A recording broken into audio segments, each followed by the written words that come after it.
भारत के बुद्धिजीवियों और हमारे मानवाधिकार के प्रहरी साथियों, दोस्तों,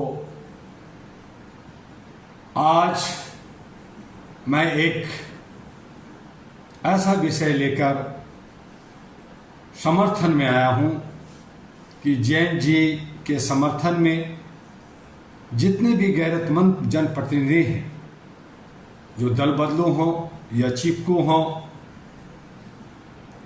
और ऐसे सरकार को साथ दे रहे हैं जो जैन जी और तमाम जनता इससे दुखी है, उन्हें इस्तीफा दे देना चाहिए। इसीलिए मैं जैन जी के समर्थन में किसी राजनीतिक दल के पक्ष या विपक्ष में नहीं, भारत के भविष्य, हमारे जैन जी की आवाज़ के पक्ष में मैं खड़ा हूं और बोल रहा हूं।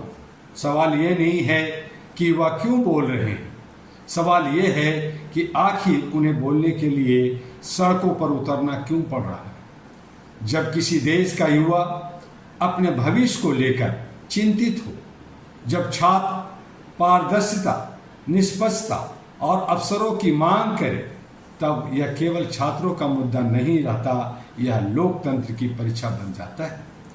जनप्रतिनिधियों से मेरा प्रश्न है, सवाल है, क्या आपकी शपथ केवल कुर्सी की रक्षा करने के लिए थी या जनता के अधिकारों की रक्षा करने के लिए? क्या आपका पहला दायित्व सत्ता है या संविधान और जनता? यदि आपके अंतःकरण की आवाज कहती है कि युवाओं की मांग न्याय संगत है, तो लोकतांत्रिक और संवैधानिक तरीकों से उनका साथ देना आपका नैतिक दायित्व बनता है।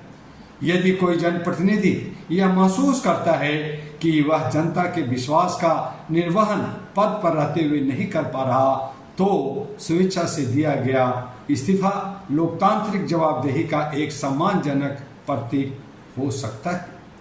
दोस्तों, साथियों, मित्रों,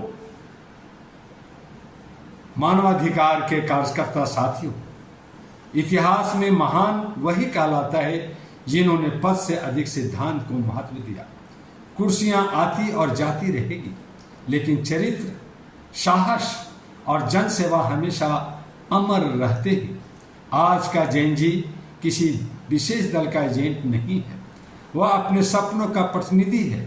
वह ऐसे भारत की मांग कर रहा है जहां शिक्षा निष्पक्ष हो, अवसर समान हो, संस्थाओं पर भरोसा बने और युवाओं को अपने भविष्य के लिए भय नहीं, विश्वास मिले। All India human rights association अहरा ग्लोबल का स्पष्ट विश्वास है कि मानवाधिकार का अर्थ केवल बोलने की आज़ादी नहीं है। मानवाधिकार का अर्थ है न्याय, सम्मान, समान अवसर, पारदर्शिता और ऐसी व्यवस्था जिसमें हर नागरिक स्वयं को सुरक्षित और सम्मानित महसूस कर सके।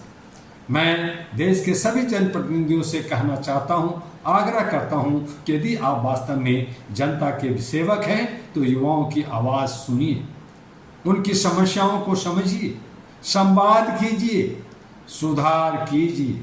और यदि आपका अंतःकरण आपको किसी गंभीर नैतिक निर्णय की ओर ले जाता है, तो लोकतांत्रिक मूल्यों के अनुरूप वही कीजिए जिसे आप जनता और संविधान के प्रति अपनी सर्वोच्च जिम्मेदारी मानते हैं। मेरे युवा साथियों, आपकी सबसे बड़ी ताकत आपका विवेक है, आपका सबसे बड़ा हथियार आपका संविधान है, आपकी सबसे बड़ी शक्ति आपका शांतिपूर्ण, अनुशासित और लोकतांत्रिक संघर्ष है। अपने अधिकारों के लिए आवाज उठाइए, लेकिन किसी भी परिस्थिति में हिंसा, घृणा या बेमनस का रास्ता मत अपनाइएगा। याद रखिए, लोकतंत्र बहस से मजबूत होता है, संवाद से मजबूत होता है और जवाबदेही से मजबूत होता है।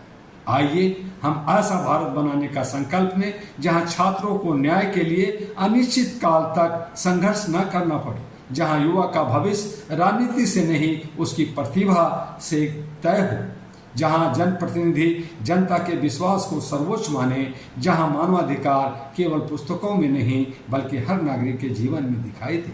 आज मैं पूरे विश्वास के साथ कहता हूं, जब युवा जागता है तब इतिहास बदलता है, जब नागरिक जागता है तब व्यवस्था बदलती है और जब जनप्रतिनिधि अपने अंतःकरण की सुनते हैं तब लोकतंत्र और मजबूत होता है।